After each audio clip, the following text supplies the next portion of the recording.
السلام علیکم ورحمۃ اللہ وبرکاتہ۔ الحمدللہ رب العالمین والصلاة والسلام علی رسولہ الکریم، اما بعد۔ تمام قسم کی تعریفات و توصیفات، کبریائی و بڑائی، حمد و ثنا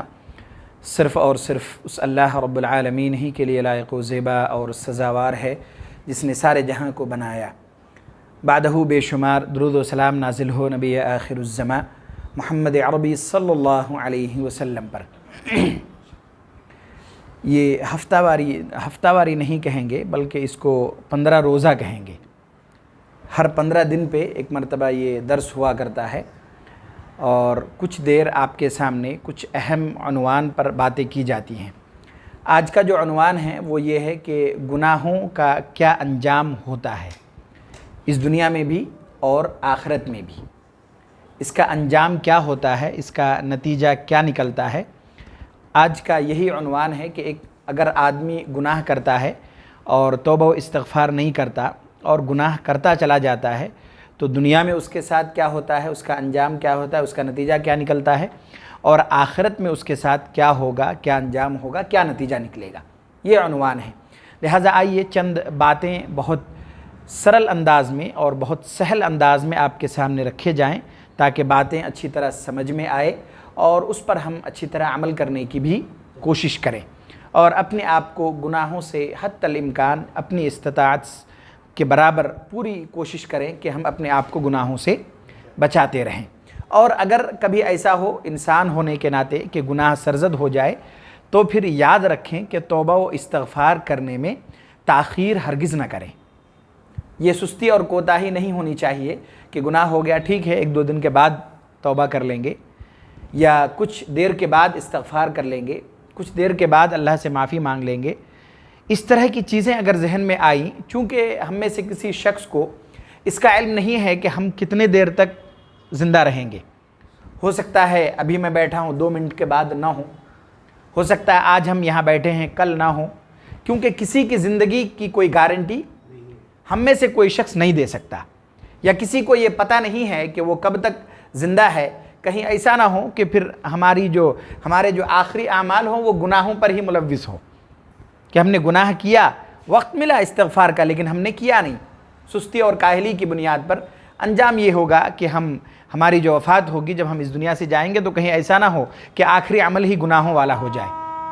اس لیے آدمی سے جب گناہ، پہلی بات تو یہ کہ اپنے آپ کو گناہوں سے مکمل طور پر بچائے، لیکن اگر کبھی سرزد ہو بھی جائے تو پھر اب استغفار اور توبہ کرنے میں تاخیر نہ کرے، دیر نہ کرے۔ اس میں کسی طرح کی سستی اور کاہلی سے کام نہ لیا جائے۔ اللہ تبارک و تعالیٰ نے ہم سب کو بہترین زندگی عطا کی ہے۔ ہم سبھی جانتے ہیں اللہ نے جسم و جثہ دیا، رہنے کے لیے گھر، کھانے پینے کے لیے بہترین رزق اللہ تبارک و تعالیٰ نے ہمیں عطا کیا، چلنے پھرنے کے لیے پیر، دیکھنے کے لیے آنکھیں، کام کاج کرنے کے لیے طاقت و قوت دی، اور رشتہ دار، متعلقین، آل و اولاد، ماں باپ، ساری چیزیں اللہ تبارک و تعالیٰ نے ہمیں دی۔ وہ ساری چیزیں اللہ تبارک و تعالیٰ نے ہمیں دی جس کے ذریعے سے ہم اس دنیا سے لطف اندوز بھی ہو سکتے ہیں، اپنے دل بھی بہلا سکتے ہیں، اور ساری چیزیں، ساری سہولیات اللہ تبارک و تعالیٰ نے ہمیں عطا کی۔ اب ایک سوال بنتا ہے اور پھر اس کا جواب بھی ہمیں خود دینے کی ضرورت ہے کہ جب اللہ تبارک و تعالیٰ نے ہمیں ساری چیزیں دی اور ساری سہولیات ہمیں عطا کیے تو ہمیں اس دنیا میں کس طرح سے زندگی گزارنی چاہیے؟ کیا معصیت اور نافرمانی کے ساتھ یا پھر اطاعت اور فرما برداری کے ساتھ؟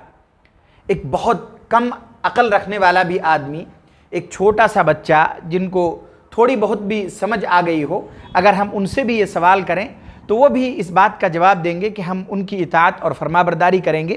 جس ذات نے ساری چیزیں ہمیں مہیا کرائیں، ساری سہولیات ہمیں دی، جسم و جثہ دیا، صحت و تندرستی دی اور دیگر چیزیں ہمیں عطا کی، جس کے ذریعے سے ہم کیا کرتے ہیں، اس دنیا میں خوشحال رہتے ہیں، عیش و آرام سے رہتے ہیں، اپنے آل و اولاد کو دیکھ کر خوش ہوتے ہیں، ان کی کامیابیوں سے خوش ہوتے ہیں، ماں باپ کی خدمات سے ہم اپنے آپ کو خوشی اور میسر فراہم کراتے ہیں۔ یہ ساری چیزیں اللہ تبارک و تعالیٰ کی دی ہوئی ہیں۔ لہٰذا اگر ہم اطاعت اور فرما برداری سے زندگی گزاریں گے تو ہم کامیابی کو پائیں گے، اور اگر ہم نے نافرمانی اور معصیت کو اپنایا اور اللہ کے احکامات کی خلاف ورزی کی تو ظاہر بات ہے کہ اس دنیا میں ذلت اور رسوائی تو ہوگی ہی، آخرت میں بھی ہم کامیابی کو نہیں پا سکتے۔ اللہ تبارک و تعالیٰ نے سورہ احزاب میں ارشاد فرمایا وَمَن يُطِعِ اللَّهَ وَرَسُولَهُ فَقَدْ فَازَ فَوْزًا عَظِيمًا، جس نے اللہ اور اس کے رسول کی اطاعت کی، فرما برداری کی، تحقیق کہ وہ کامیاب ہو گیا۔ یعنی کامیاب وہی شخص ہے جس نے اطاعت اور فرما برداری کے ساتھ زندگی گزاری۔ اور یہ بات کئی مرتبہ، کئی دروس میں، کئی خطبات میں یہ باتیں آ چکی ہیں کہ اطاعت اور فرما برداری کہتے کس کو ہیں۔ اگر مختصر جملے میں یہ کہا جائے تو اس طرح کہیں گے کہ اطاعت اور فرما برداری کہتے ہیں کہ اللہ تبارک و تعالیٰ کے احکامات پر مکمل طور پر عمل کرنا، اسے کہتے ہیں اطاعت اور فرما برداری۔ جن چیزوں کے کرنے کا شریعت نے ہمیں حکم دیا اسے پوری جستجو اور پوری محنت و مشقت کے ساتھ کرنا، انجام دینا، اور جن چیزوں سے شریعت نے ہمیں روکا ہے ان چیزوں سے اپنے آپ کو کوسوں دور رکھنا،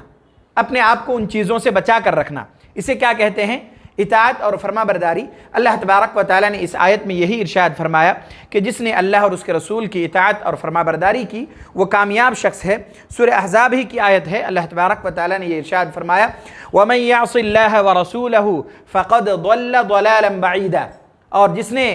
نافرمانی کی، معصیت کو اختیار کیا، اللہ کے احکامات کی خلاف ورزی کرتے ہوئے زندگی گزاری تو وہ دور دراز کی گمراہی میں جا پڑے گا، دور دراز کی گمراہی میں وہ جا پڑے گا۔ یہ بات اپنی جگہ مسلم ہے کہ جو آدمی بھی اللہ تبارک و تعالیٰ کے احکامات کی خلاف ورزی کر کے زندگی گزارتا ہے، اگرچہ ہم اپنی آنکھوں سے بظاہر ان کو بہت خوش و خرم دیکھیں، لیکن جب اللہ تبارک و تعالیٰ نے آیت میں کہہ دیا کہ وہ گمراہ اور دور دراز کی گمراہی میں ہوگا تو یقینی بات ہے کہ وہ گمراہی میں ہوگا، اگرچہ وہ گمراہی ہمیں بظاہر نہ دکھتے ہوں۔ اور اس کی وجہ بھی میں ایک روایت پڑھ کر آپ کے سامنے بیان کیا تھا کہ اللہ تبارک و تعالیٰ کے نزدیک اگر اس دنیا کی اہمیت ایک مچھر کے پر کے برابر بھی ہوتی تو اللہ تبارک و تعالیٰ کفار کو ایک گھونٹ پانی بھی نہیں پلاتا۔ تو ان کو جو یہ خوشحالی ملی ہوئی ہے، یہ رعب، یہ عہدہ، یہ مال و دولت، یہ عیش و آرام، یہ اس وجہ سے ملی ہوئی ہے کیونکہ اللہ کے پاس اس کی کوئی حیثیت ہی نہیں ہے۔ اللہ کے پاس اس دنیا کے عیش و آرام کے، مال و دولت کے، عہدہ اور منصب کے اللہ کے پاس کوئی حیثیت نہیں ہے۔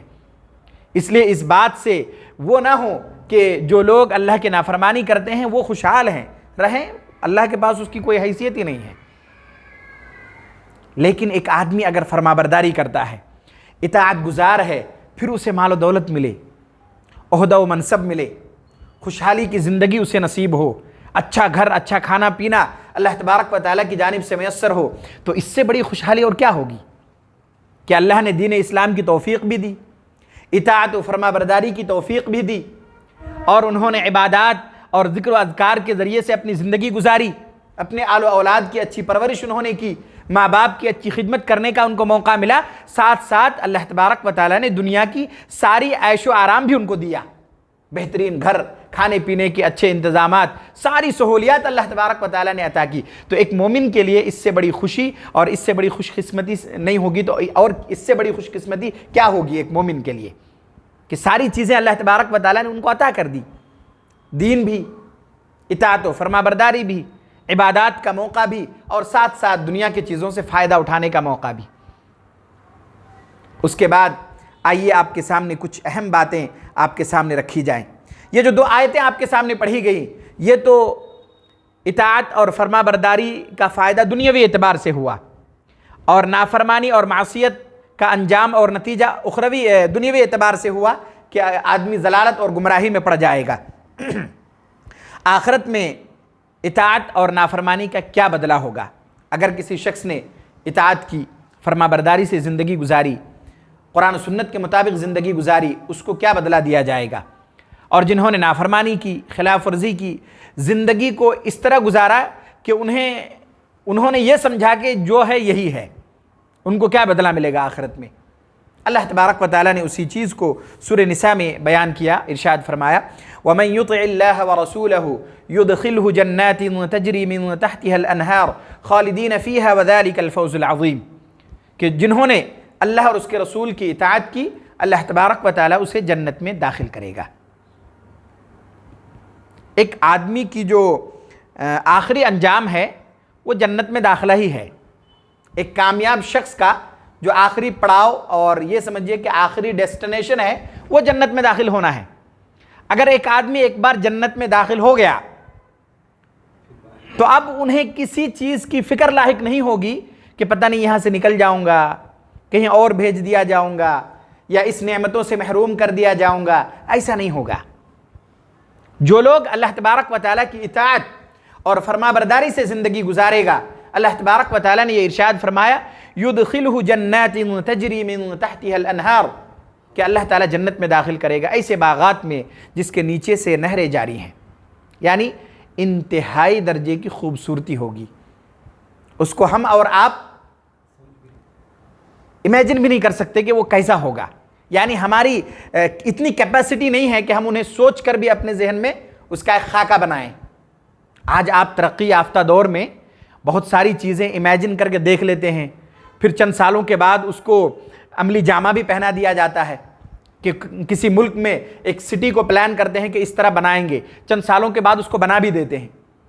یعنی گویا کہ انسان نے اسے سوچا، اپنے ذہن میں ایک خاکہ بنایا اور اس کو عملی جامہ بھی پہنا دیا۔ جنت ایسی جگہ ہے انسان کے پاس اتنی کیپیسٹی نہیں ہے کہ وہ اسے سوچ بھی سکے کہ اس کی خوبصورتی کیسی ہوگی، اس کی بناوٹ کیسی ہوگی، وہ کس طرح سے ہوگا، ساری چیزیں کس طرح سے ڈیکوریٹ کیا ہوا ہوگا۔ یہ صرف اور صرف اللہ کو پتہ ہے۔ یہ ایک آدمی کے بس کی نہیں ہے کہ سوچ کے وہاں تک پہنچ جائے۔ اللہ تبارک و تعالیٰ نے ارشاد فرمایا کہ اسے ہم جنت میں داخل کریں گے، یعنی وہ جنت میں داخل ہوگا جس کے نیچے سے نہریں جاری ہیں، خالدین فیہا، اور وہاں پہ کوئی ٹینشن نہیں ہوگا۔ یہ جو اس دنیا میں جاب لگی چھوٹ جاتی، پتہ نہیں کل ختم ہو جائے، کہیں اور ڈھونڈنا پڑے گا، کرائے کے گھر پہ ہیں، مکاندار کہیں بول دے کہ بھئی اگلے مہینے خالی کر دو، اور بھی بہت سارے مسائل ہیں۔ یعنی اس دنیا میں آپ کوئی بھی کام اس تیقن کے ساتھ نہیں کر سکتے کہ ہاں اب ہو گیا، اس کو ہم پوری زندگی جب تک رہیں گے ایک دم چلتا رہے گا میرا، یہ کبھی بھی نہیں بول سکتے آپ۔ کسی بھی پل، کسی بھی دن آپ کا جاب، آپ کا کام وہ اتھل پتھل ہو سکتا ہے، بدل سکتا ہے۔ لیکن جنت میں داخلے کے بعد اللہ تبارک و تعالیٰ نے خالدین فیہا کہا، وہاں ہمیشہ رہنا ہے، وہاں سے نکلنے کا کوئی مسئلہ نہیں ہے، ہو گیا کام۔ اب کوئی ٹینشن نہیں ہے، آدمی جب وہاں پہنچ گیا بس اب وہ کچھ چاہے گا ہی نہیں، انہیں اب کسی چیز کی ضرورت ہی نہیں پڑے گی۔ اللہ تبارک و تعالیٰ نے اطاعت و فرما برداری کرنے والوں کو صرف یہ نہیں کہا کہ جنت میں داخل کر دیں گے چند دنوں کے لیے اس کے بعد نکال لیں گے، ایسا نہیں۔ ایک تو جنت میں داخلے کی خوشخبری ہے ہی، ساتھ ساتھ ہمیشگی کے ساتھ بھی خوشخبری ہے کہ وہ ہمیشہ رہنا ہے، اس کی کوئی لمٹ نہیں ہے، اب وہی زندگی ہے، وہ ہمیشہ رہنا ہے۔ وَذَلِكَ الْفَوْزُ الْعَظِيمُ، اور اللہ تبارک و تعالیٰ نے یہ ارشاد فرمایا کہ یہ بہت بڑی کامیابی ہے۔ اس کے بعد آگے ارشاد فرمایا وَمَنْ يَعْصِ اللَّهَ وَرَسُولَهُ وَيَتَعَدَّ حُدُودَهُ يُدْخِلْهُ نَارًا خَالِدًا فِيهَا وَلَهُ عَذَابٌ مُهِينٌ، کہ جو لوگ معصیت کرتے ہیں اور جنہوں نے نافرمانی کے ساتھ زندگی گزاری، اللہ کے حدود کو کیا کر دیا؟ پار کر دیا۔ جو حدود اللہ تبارک و تعالیٰ نے ہمیں بتلائی ان حدود کے پار جا کر انہوں نے زندگی گزاری، تو اللہ تبارک و تعالیٰ نے یہ ارشاد فرمایا کہ یہ ایسے لوگ ہیں کہ جو لوگ جہنم میں داخل ہوں گے، اور ان کے لیے بھی ایک خوشخبری ہے کہ وہ جہنم میں کیا ہوں گے؟ ہمیشہ رہیں گے۔ یہ ایکچولی خوشخبری نہیں ہے، یہ خوشخبری ان کو اور زیادہ ذلیل کرنے کے لیے ہے کہ عذاب تو ملے گا ہی تم کو، لیکن ساتھ ساتھ وہ عذاب میں ہمیشگی بھی ہوگی۔ ایسا نہیں کچھ دیر کے لیے دے کے چھوڑ دیں گے، ہمیشگی کے ساتھ۔ اللہ یہ کہ آدمی کے پاس ایمان ہو، انہوں نے کچھ نیک اعمال کیے ہوں، تو پھر وہ الگ ہے کہ ان کے اعمال کے برابر انہیں سزا دے کے اللہ تبارک و تعالیٰ جب چاہے گا اسے جنت میں داخل کرے گا۔ اس کے بعد اب آئیے کہ انفرادی طور پر اس کا کیا نقصان ہے، کیا نتیجہ نکلتا ہے۔ یعنی اس سے پتہ چلا کہ گناہوں کے دو طریقے سے نتیجے نکل سکتے ہیں۔ ایک تو قومی طور پر کہ آدمی جب گناہ میں ملوث ہو جائے تو پورے قوم کو اس کے کونسیکوینسز جھیلنا پڑے، پوری قوم کو، ہے نا۔ قومیں کتنی آئیں، اللہ تبارک و تعالیٰ نے ان کے بدعمالیوں کی وجہ سے ایک ہی بار میں ساری قوم کو کیا کر دیا؟ ہلاک کر دیا، الگ الگ طریقوں سے انہیں عذاب میں مبتلا کر دیا۔ کسی کو پانی کے ذریعے، ہوا کے ذریعے کسی کے اوپر زمین کو ہی کیا کر دیا؟ پلٹ دیا۔ تو گناہوں کا جو نتیجہ مرتب ہوتا ہے وہ دو طریقے سے ہوتا ہے۔ ایک تو آدمی کا انفرادی طور پر جو انہوں نے گناہ کیا اس کا نتیجہ اسی کے ساتھ مرتب ہوگا، انفرادی طور پر ہوگا، اور ایک گناہ جب لوگ اتنے گناہ میں ملوث ہو جائے تو پھر اس کا اثر پوری قوم پہ پڑے گا اور اس کے چپیٹ میں پوری قوم آ جائے گی۔ اب آئیے آپ کے سامنے پہلے انفرادی جو نتیجہ مرتب ہوتے ہیں گناہ کے وہ آپ کے سامنے کچھ باتیں رکھی جائیں، پھر اس کے بعد جو اجتماعی طور پر گناہ کے نتیجے مرتب ہوتے ہیں وہ بھی آپ کے سامنے رکھے جائیں گے۔ ترمذی کی روایت ہے، بہت مشہور روایت ہے، کئی مرتبہ سنے ہوں گے آپ، اور یہ روایتیں بار بار سننے کی بھی ضرورت ہے۔ اس کی وجہ یہ ہے کہ جب باتیں ہماری ذہن میں بار بار آئیں گی، گناہوں کا نتیجہ ہمارے سامنے ہوگا، تو پھر ہم اپنے آپ کو بدلنے کی کوشش کریں گے۔ یہ دیکھیے، ایک بات ہمیشہ یاد رکھیے، کوئی آدمی یہ نہیں کہہ سکتا اپنی پوری زندگی میں کہ اب میں مکمل ہو گیا، اب مجھ سے گناہ نہیں ہوگا۔ کوئی بھی آدمی نہیں کہہ سکتا یہ۔ عمر کے کسی بھی حصے میں، عمر کے کسی بھی پڑاؤ میں انسان سے گناہ سرزد ہو سکتا ہے، غلطیاں ہو سکتی ہیں۔ ضرورت اس بات کی ہے کہ آدمی ہر ممکن کوشش کرے، اس کے نتائج کو جانے، سیکھے، سنے اور اپنے آپ کو نئے سرے سے بچانے کی کوشش کرے۔ گناہوں کے نتیجے، اس کے انجام کو روز سنے اور پھر اس کو سننے کے بعد نئے طریقے سے اپنے آپ کو گناہوں سے بچانے کی کوشش کرے۔ ترمذی کی روایت ہے، اللہ کے نبی صلی اللہ علیہ وسلم نے ارشاد فرمایا، ان المؤمن اذا اذنب كانت نقطة سوداء في قلبه، کہ جب ایک مومن سے گناہ سرزد ہو جاتا ہے تو ایک سیاہ نقطہ اس کے دل میں کیا ہو جاتا ہے؟ پڑ جاتا ہے۔ اس سے پتہ چلا کہ مومن سے گناہ ہو سکتا ہے، یعنی اللہ کے نبی صلی اللہ علیہ وسلم نے مومن کا لفظ لے کے ہی ارشاد فرمایا، ان المؤمن اذا اذنب كانت نقطة سوداء في قلبه، کہ جب مومن سے گناہ سرزد ہو جائے، گناہ کا کام وہ کر لے تو کیا ہوتا ہے؟ اس گناہ کی وجہ سے ایک سیاہ نقطہ اس کے دل میں پڑ جاتا ہے۔ آگے اللہ کے نبی صلی اللہ علیہ وسلم نے ارشاد فرمایا، فَإِن تَابَ وَنَزَعَ وَاسْتَغْفَرَ سُقِلَ قَلْبُهُ، لیکن مومن کی ایک صفت بھی تو ہے کہ جب گناہ ہو جائے تو وہ کیا کرتا ہے؟ فوراً استغفار کرتا ہے، توبہ کرتا ہے، اس گناہ کو چھوڑ کر توبہ و استغفار میں وہ لگ جاتا ہے۔ اللہ کے نبی صلی اللہ علیہ وسلم نے یہ ارشاد فرمایا کہ جب گناہ ہو گیا، سیاہ نقطہ پڑ گیا، اب انہوں نے توبہ کی، گناہ کو چھوڑ کر استغفار کیا، سقل قلبہ، تو اللہ کے نبی صلی اللہ علیہ وسلم نے ارشاد فرمایا کہ اس کے دل کو دھو دیا جاتا ہے۔ اس سے پتہ چلا کہ گناہ ہونا کوئی عیب کی بات نہیں ہے، انسان سے ہو سکتا ہے نا؟ کسی کو یہ نہیں بول سکتا تم نے گناہ کیوں کیا، نہیں، گناہ کرنے کے بعد یہ پوچھنے کی ضرورت ہے استغفار کیا کہ نہیں۔ اگر کسی آدمی سے غلطی ہو جائے، گناہ ہو جائے، اب ہو گیا، اب اسے اس بات سے لے کر ان کو ذلیل کرنا، رسوا کرنا، اس کا کوئی فائدہ نہیں ہے۔ اب انہیں اس بات کی طرف رہنمائی کی ضرورت ہے کہ آپ نے استغفار کیا کہ نہیں۔ اگر نہیں کیا تو فوراً کرو، استغفار کرو گے تو اللہ تعالیٰ دل کو کیا کر دے گا؟ دھو دے گا، صاف کر دے گا، کوئی مسئلہ نہیں، پھر آدمی اسی طرح ہو جائے گا جس طرح وہ بغیر گناہ کے تھا۔ بہت بڑی سہولت ہے یہ، اللہ تبارک و تعالیٰ نے ہمیں جو عطا کی ہیں کہ بھئی ٹھیک ہے گناہ ہو گیا، استغفار کر لو، چھوڑ دو اس گناہ کو، ختم، اللہ تعالیٰ پھر اپنی حالت میں لے آتا ہے۔ لیکن اللہ کے نبی صلی اللہ علیہ وسلم نے آگے ارشاد فرمایا، وَإِن زَادَ زَادَتْ حَتَّى يَعْلُوَ قَلْبَهُ، لیکن اگر ایک آدمی گناہ کرتا ہے اور کرتا ہی رہتا ہے،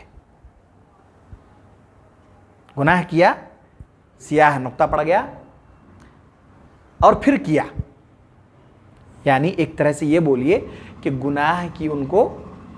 عادت لگ گئی۔ گناہ کا مسئلہ ایسے ہی ہے، ایک مومن جب پہلی دفعہ کوئی گناہ کرتا نا تو ان کو جھجک محسوس تو ہوتا ہے کہ مجھ سے یہ غلطی ہو گئی، یہ گناہ ہو گیا، شاید نہیں ہونا چاہیے تھا،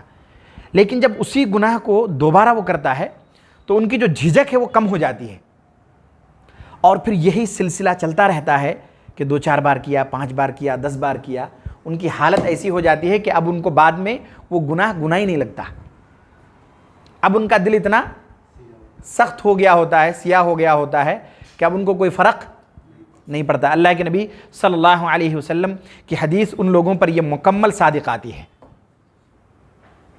کہ آدمی جب گناہ کرے اور زیادہ کرے تو اتنا زیادہ کر لے کہ ان کے دل پر وہ سیاہ نقطے کیا ہو جائے، بھر جائے وہ۔ اب گناہ کی وجہ سے ان کو جھجک محسوس نہیں ہوتی، اور ایسے لوگوں کو توبہ و استغفار کی توفیق بھی نہیں ملتی، اور یہی وہ سیاہ پن ہے جو گناہ کرنے کی وجہ سے بھر جاتا ہے، جس کو زنگ لگ جانا بولتے ہیں۔ اسی چیز کو اللہ تبارک و تعالیٰ نے قرآن میں بیان کیا سورہ مطففین میں، فَذَلِكَ الرَّيْنُ الَّذِي ذَكَرَ اللَّهُ عَزَّ وَجَلَّ فِي الْقُرْآنِ، یہی وہ رین ہے، یعنی وہ جو سیاہ ہے جو دل میں بھر گیا، پورا مکمل زنگ لگ گیا۔ اللہ کے نبی صلی اللہ علیہ وسلم نے ارشاد فرمایا کہ یہی وہ رین ہے جس کے بارے میں اللہ نے قرآن میں ارشاد فرمایا، کَلَّا بَلْ رَانَ عَلَىٰ قُلُوبِهِمْ مَا كَانُوا يَكْسِبُونَ، کہ ان کے دل میں ان کے بدعمالیوں کی وجہ سے، ان کے کرتوت کی وجہ سے زنگ لگ گیا ہے۔ تو جب آدمی گناہ کرے اور توبہ و استغفار نہ کرے اور گناہ کرتا ہی رہے تو پھر کیا ہو جاتا ہے، اس کی وجہ سے سیاہ پڑ جانے کی وجہ سے دل میں زنگ لگ جاتا ہے۔ اب گناہ سے اس کو کوئی اثر نہیں پڑتا، کوئی فرق نہیں پڑتا، اس کو احساس نہیں ہوتا، پھر وہ گناہ کرتا ہی چلا جاتا ہے، ساری زندگی گناہ کرتے کرتے اس دنیا سے رخصت ہو جاتا ہے۔ گناہوں کی وجہ سے بندہ اللہ کے پاس اپنی قدر و منزلت کو گرا دیتا ہے۔ جب ایک آدمی گناہ کرتا ہے تو اللہ کے پاس اس کی کوئی حیثیت نہیں ہوتی، اس کی کوئی قدر نہیں ہوتی، اور جس کی حیثیت اور قدر اللہ کے پاس کم ہو جائے پھر اب ان کی ذلیل ہونے کے لیے کون سی چیز باقی رہ جاتی ہے؟ آخرت میں ذلت اور رسوائی کا سامنا کرنے کے لیے اور کیا باقی رہے گی؟ کچھ نہیں، ان کو ذلیل اور رسوا ہونا ہی ہے، اس دنیا میں بھی ہونا ہے اور آخرت میں بھی ہونا ہے۔ تو جب آدمی گناہ کرتا ہے تو اس کی وجہ سے اللہ کے پاس اس کی قدر و منزلت ختم ہو جاتی ہے۔ اس بات کو ہمیشہ یاد رکھنا چاہیے کہ اگر کوئی گناہ ہو جائے تو یاد کرنا چاہیے اس گناہ کی وجہ سے اللہ کے پاس ہماری قدر کیا ہو جائے گی؟ ختم ہو جائے گی، ہماری کوئی حیثیت نہیں رہے گی، اللہ کے پاس کوئی عزت ہمیں نہیں ملے گی، ذلت اور رسوائیوں کا ہمیں سامنا کرنا پڑے گا۔ مسند احمد کی روایت ہے، اللہ کے نبی صلی اللہ علیہ وسلم نے ارشاد فرمایا، ایاک والمعصیہ فإن بالمعصیۃ حل سخط اللہ عز وجل، کہ اپنے آپ کو معصیت سے بچاؤ، اللہ کے احکامات کی خلاف ورزی کرنے سے اپنے آپ کو بچاؤ، اگر نہیں بچاؤ گے تو یہی معصیت اللہ کی ناراضگی کو ظاہر کرتا ہے، اللہ تعالیٰ بندے سے ناراض ہو جائے گا، اس کی قدر و منزلت گر جائے گی۔ اس لیے اپنے آپ کو معصیت سے بچاؤ تاکہ اللہ کی رضامندی تمہیں حاصل ہو۔ گناہ کرنے کی وجہ سے بندہ شیطان کا قیدی بن جاتا ہے، گویا کہ انسان اپنے آپ کو شیطان کے حوالے کر دیتا ہے۔ اب آپ خود ہی فیصلہ کیجئے کہ جو آدمی شیطان کے حوالے ہوگا وہ کیوں کر کامیاب ہو سکتا ہے؟ جو آدمی شیطان کے حوالے ہو جائے اور شیطان اس کو کنٹرول کرے تو وہ آدمی کیسے کامیاب ہو سکے گا؟ لہٰذا جب آدمی گناہ کرتا ہے تو شیطان کا وہ قیدی بن جاتا ہے، یعنی شیطان اسے کنٹرول کرتا ہے ہر طرح سے۔ چنانچہ اللہ تبارک و تعالیٰ نے سورہ زخرف میں یہ ارشاد فرمایا، وَمَن يَعْشُ عَن ذِكْرِ الرَّحْمَنِ نُقَيِّضْ لَهُ شَيْطَانًا فَهُوَ لَهُ قَرِينٌ، جو بھی رحمان کے ذکر کو چھوڑ کر زندگی گزارتا ہے تو ہم ان کے لیے ایک شیطان کو مقرر کرتے ہیں جو اس کا ساتھی ہوتا ہے۔ جس کا ساتھی شیطان ہو پھر تو اس دنیا میں بھی اس کا بیڑا غرق اور آخرت میں بھی انہیں ذلت اور رسوائیوں کا سامنا کرنا پڑے گا۔ اور اللہ تبارک و تعالیٰ نے یہ بات خود ارشاد فرمایا کہ جو شخص بھی رحمان کے ذکر سے اعراض کر کے زندگی گزارتا ہے تو شیطان کو ہم ان کا کیا کرتے ہیں؟ ساتھی اور دوست بنا دیتے ہیں۔ یہی وجہ ہے کہ آپ اور ہم مشاہدہ کرتے ہوں گے کہ آدمی جب گناہ میں ملوث ہوتا ہے ساری چیزوں سے وہ آہستہ آہستہ دور ہوتا جاتا ہے۔ گناہ کرنا شروع کیا، لوگوں کے ساتھ معاملات میں گڑبڑی کریں گے، لین دین میں گڑبڑی کریں گے، نمازوں سے وہ دور ہونے لگیں گے، ذکر و اذکار سے دور ہو جائیں گے، اور آہستہ آہستہ ساری عبادات ان سے چھین لی جائے گی، کیونکہ شیطان اس کا کیا ہوگا؟ دوست ہوگا۔ شیطان اسے آہستہ آہستہ سارے کاموں سے دور لے جائے گا۔ اس کے بعد گناہ بندے کو اپنے آپ سے بھی غافل کر دیتا ہے۔ یعنی گناہ کرنے کی وجہ سے انسان کی حالت ایسی ہوتی ہے کہ ساری چیزیں ہونے کے باوجود، یعنی کان ہونے کے باوجود حق باتیں ان کے کان میں پڑتی ہیں لیکن نہیں سنتا ہے، وہ نہیں سنتا ہے سے مراد یہ ہے کہ ان کو کوئی اس کا اثر نہیں پڑتا، سنتا ہے، وہ سمجھتا ہے، لیکن سننے اور سمجھنے کا جو اثر ہونا چاہیے کہ حق سننے کے بعد اس کا اثر کیا ہونا چاہیے کہ ہم اسے قبول کریں، لیکن گناہوں کی وجہ سے اللہ تبارک و تعالیٰ یہ طاقت ان سے چھین لیتا ہے کہ سنتا تو ہے لیکن اس کا کوئی فائدہ اسے نہیں ہوتا، حق وہ دیکھتا ہے لیکن دیکھنے سے کوئی فائدہ اس کو نہیں ہوتا، گویا کہ انسان گناہوں کی وجہ سے اپنے آپ سے ہی غافل ہو جاتا ہے۔ چنانچہ اللہ تبارک و تعالیٰ نے یہ ارشاد فرمایا سورہ حشر میں وَلَا تَكُونُوا كَالَّذِينَ نَسُوا اللَّهَ کہ تم ان لوگوں کی طرح نہ ہو جاؤ جنہوں نے اللہ کو بھلا دیا،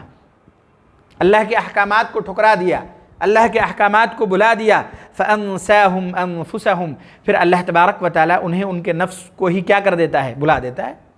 اپنے آپ سے غافل ہو جاتا ہے، وہ اپنے آپ سے غافل کر دیتا ہے اللہ تعالیٰ ان کو۔ اولئک هم الفاسقون پھر یہی وہ لوگ ہیں جو فسق و فجور کرنے والے ہیں، گناہوں میں پڑے رہتے ہیں، فسق و فجور میں لگے رہتے ہیں، گناہوں کی وجہ سے انسان پریشان حال رہتا ہے، مشقت بھری زندگی ان کی رہتی ہے، چاہے وہ کتنا کمائے، کروڑوں کمائے، اچھے عہدے میں ہو، کچھ بھی ہو، لیکن اگر وہ گناہ کرتا ہے چین و سکون سے نہیں رہ سکتا۔ ایک آدمی ہے جو گناہ نہیں کرتا، اپنے آپ کو گناہوں سے بچاتا ہے، نیکی کی راہ پہ چل رہا ہے، خیر اور بھلائی کے کام کر رہا ہے، چاہے وہ بہت زیادہ مال و دولت نہ کماتا ہو لیکن بہت اطمینان کی زندگی وہ گزارتا ہے، بہت چین و سکون کی زندگی ان کی رہتی ہے۔ لیکن اگر آدمی خوب کمائے، خوب دنیاوی چیزیں حاصل کرے اور پھر گناہ میں بھی لگا رہے تو بھی اس کے باوجود وہ پریشان رہے گا، دنیا کی ساری چیزیں پانے کے بعد، ساری سہولیات پانے کے بعد گناہوں کی وجہ سے وہ پریشان حال رہے گا۔ سورہ طٰہٰ میں اللہ تبارک و تعالیٰ نے اسی چیز کو بیان کرتے ہوئے ارشاد فرمایا وَمَنْ أَعْرَضَ عَنْ ذِكْرِي فَإِنَّ لَهُ مَعِيشَةً ضَنْكَ